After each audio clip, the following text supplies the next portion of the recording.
गांव और शहरों में अक्सर हम ऐसे व्यापारियों से मिलते हैं जिनके लिए पैसा ही सब कुछ होता है। वे इस बात की परवाह नहीं करते कि ग्राहक को नुकसान पहुंच रहा है या किसी गरीब की मेहनत की कमाई लुट रही है। लालच धीरे धीरे इंसान को अंधा बना देता है। यही कहानी है एक ऐसे दुकानदार की जिसकी लालच ने उसे तो नुकसान पहुंचाया ही, साथ ही दूसरों को भी कष्ट दिया। पहला भाग, गांव का बाजार। उत्तर भारत के एक छोटे से गांव का नाम था रामपुर। यह गांव हरियाली से भरा हुआ था और लोग खेती बाड़ी करके अपना जीवन यापन करते थे। गांव के बीचों बीच एक बड़ा चौक था जहां हर हफ्ते हाट लगती थी। वहीं पर एक दुकान थी, लाला हरिदास की किराने की दुकान। लाला हरिदास गांव का सबसे पुराना दुकानदार था। उसकी दुकान पर चावल, दाल, आटा, तेल, गुड़, मसाले सब कुछ मिलता था।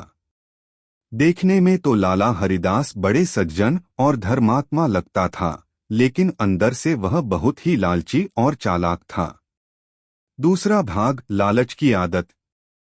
लाला हरिदास हमेशा सोचता था, थोड़ा माप कम कर दूं, थोड़ा मिलावट कर दूं तो मेरा फायदा हो जाएगा। कौन जांचने आएगा? ग्राहक को क्या पता चलेगा? वह तौलने वाली बाट में छेड़छाड़ कर देता। 1 किलो की जगह 900 ग्राम ही निकालता। चीनी में बालू मिला देता, आटे में चोकर ज्यादा डाल देता। गांव के लोग सीधे सादे थे। वे समझ नहीं पाते कि उन्हें कम सामान मिल रहा है। धीरे धीरे उसकी जेब मोटी होती गई, लेकिन उसका लालच भी बढ़ता गया। तीसरा भाग, गरीब मजदूर।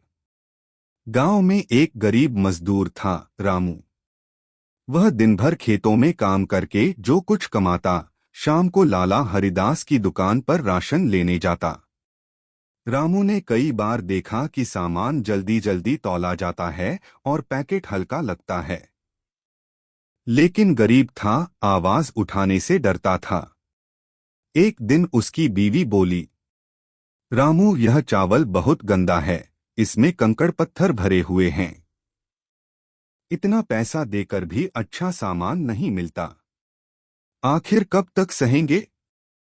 रामू ने हिम्मत जुटाकर दुकानदार से कहा, लाला जी, थोड़ा साफ चावल दे दीजिए, यह तो बहुत खराब है। लाला हरिदास हंसकर बोला, अरे रामू, यही चावल सब खाते हैं। अगर तुम्हें महंगा चाहिए तो दाम ज्यादा दो।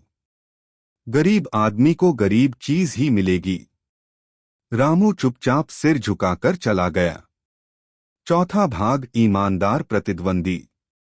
कुछ महीनों बाद गांव में एक नई दुकान खुली। यह दुकान एक नौजवान ने खोली थी, नाम था श्यामलाल। श्यामलाल पढ़ा लिखा था, लेकिन नौकरी न मिलने पर उसने सोचा कि व्यापार ही करूं।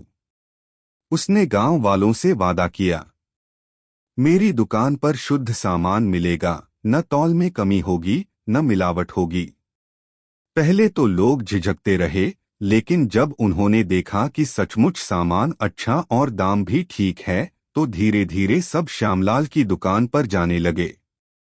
पांचवा भाग, लालची दुकानदार की चाल। लाला हरिदास को यह बात बिल्कुल पसंद नहीं आई। उसने सोचा, अगर सब उधर चले गए तो मेरा क्या होगा? मुझे कुछ करना पड़ेगा। उसने चाल चली।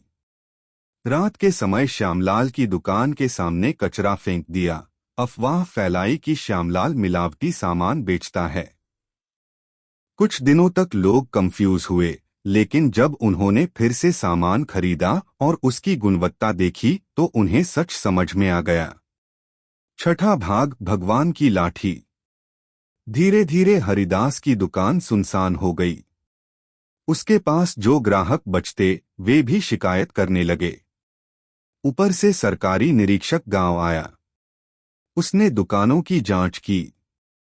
श्यामलाल की दुकान पर सबको